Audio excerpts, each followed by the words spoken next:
Delphine, vous nous ramenez le soleil. D'où est-ce que vous arrivez? Je viens de Vendargues, c'est près de Montpellier.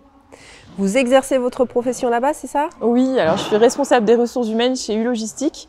Et donc mon établissement est basé sur Vendargues, à une dizaine de kilomètres de Montpellier. Qu'est-ce que ça veut dire responsable RH? Responsable RH, alors c'est un vaste métier qui est finalement assez large. On a beaucoup de missions. Donc on s'occupe principalement des collaborateurs et puis on s'occupe aussi des managers. On est là pour les accompagner. Vous êtes chef d'orchestre en quelque sorte Chef d'orchestre de toutes ces personnes. Alors c'est un terme un peu galvaudé, mais en tout cas oui, je suis là pour les animer. Je suis là pour les animer, les accompagner. Donc oui, on a à peu près 380 collaborateurs sur le site, parce qu'on recrute en permanence. Donc le site ne fait que grandir et s'accroître et c'est tant mieux. Dans le flux de l'entrepôt, quel va être votre rôle en tant que RH? Pourquoi est-ce que vous dites animer? Je parle d'animation parce que les RH, c'est quelque chose de vivant.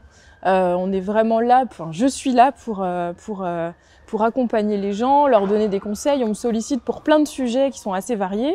Et donc l'objectif, c'est de délivrer un conseil et d'accompagner dans la mise en œuvre de ce conseil. C'est en ça que je parle d'animation.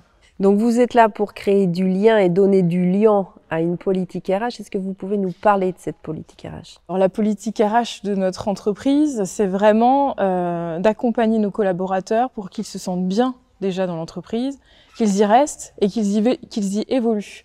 On a vraiment un souhait d'évolution interne très fort. On a une grande partie de notre encadrement qui est issu des premiers métiers de l'entreprise, qui sont les métiers d'emploi et logistique. Donc vraiment, notre politique, c'est ça, c'est de faire grandir les gens et les aider à s'épanouir au mieux dans l'entreprise. Vous êtes arrivé, je crois, en 2017 au sein d'Ulog, c'est ça? Ulog a été créé en 2017 et moi, j'ai eu l'opportunité d'arriver sur Ulog à ce moment-là. Auparavant, j'étais à Systamu Sud, donc qui était une entité avant le regroupement des régions. Et j'occupais déjà des fonctions de responsable RH, mais plus ciblée sur la partie relations sociales. Et du coup, j'avais pas ce plaisir d'aller sur quelque chose de plus généraliste. Et donc, quand Ulog s'est créé, il y a eu l'opportunité d'occuper un poste plus complet et donc d'aller découvrir tout l'aspect de la fonction RH. Ça veut dire que vous grandissez vous aussi avec l'entreprise? Oui, exactement, c'est vrai, c'est un très joli parallèle. Effectivement, je me nourris et je grandis grâce à l'entreprise. Ouais, j'ai vraiment développé mes compétences aussi en arrivant sur ce poste et on m'a fait confiance et je suis ravie d'être là où je suis aujourd'hui. Si vous deviez embarquer dans l'aventure une consoeur ou un confrère, un binôme, quelle qualité vous iriez chercher? Qu'est-ce qu'il faut pour être responsable RH? Il faut une grande capacité d'adaptation. Parce qu'on doit en permanence être à l'écoute et s'adapter à tous nos interlocuteurs. Les demandes, elles sont variées, elles sont multiples et il faut savoir donner la bonne réponse au bon moment en ayant un langage adapté à son interlocuteur. Je vais m'adresser le matin à mon directeur de site et puis après, je vais avoir un collaborateur qui va poser une question parce qu'il comprend pas quelque chose. C'est vraiment une variété d'échanges.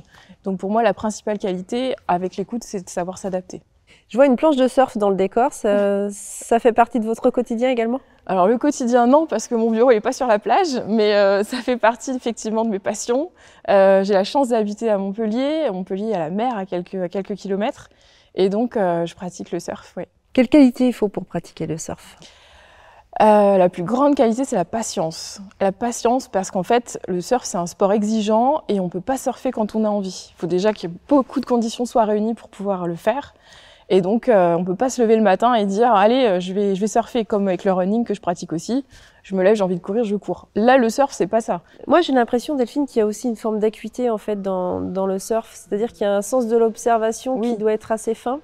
Et est-ce que ça aussi, c'est une qualité qui vous permet de faire du sur-mesure, par exemple, dans une situation RH de l'entrepôt? Effectivement, l'observation, c'est une des clés, puisque le surf, ça reste quand même un sport où il faut observer son environnement. Et oui, c'est vrai qu'il y a un parallèle qu'on peut faire dans mon métier, où effectivement, je suis très souvent active mais observatrice. C'est-à-dire que j'observe énormément mon environnement, la posture des gens, la manière dont ils prennent en charge les sujets ou pas. Enfin voilà, il y a beaucoup de choses qui se passent dans le non-verbal et il faut être effectivement à l'affût de tous ces petits détails pour moi, de mon côté, avoir un accompagnement le plus fin et le plus pertinent possible. On dit d'Ulog les avantages d'un grand groupe avec une politique managériale de proximité. L'avantage d'être dans une grosse entreprise comme Ulog, je rappelle 6000 collaborateurs, c'est que du coup, on est à la pointe de tout ce qui va se faire socialement et humainement. On a à cœur d'avancer, on est tout le temps en train de proposer des projets, on fait grandir les gens, on est à l'écoute de leur bien-être. Donc ça, c'est vraiment une chance incroyable. Et en même temps, comme en local, on est des petites entités, alors pour ma part, un site de 400 collaborateurs, on est un peu une grosse PME. Donc on a la souplesse de pouvoir avancer, de prendre des décisions rapidement et de les mettre en œuvre sans le carcan d'un énorme groupe que l'on aime et pour autant qui ne se ressent pas au quotidien.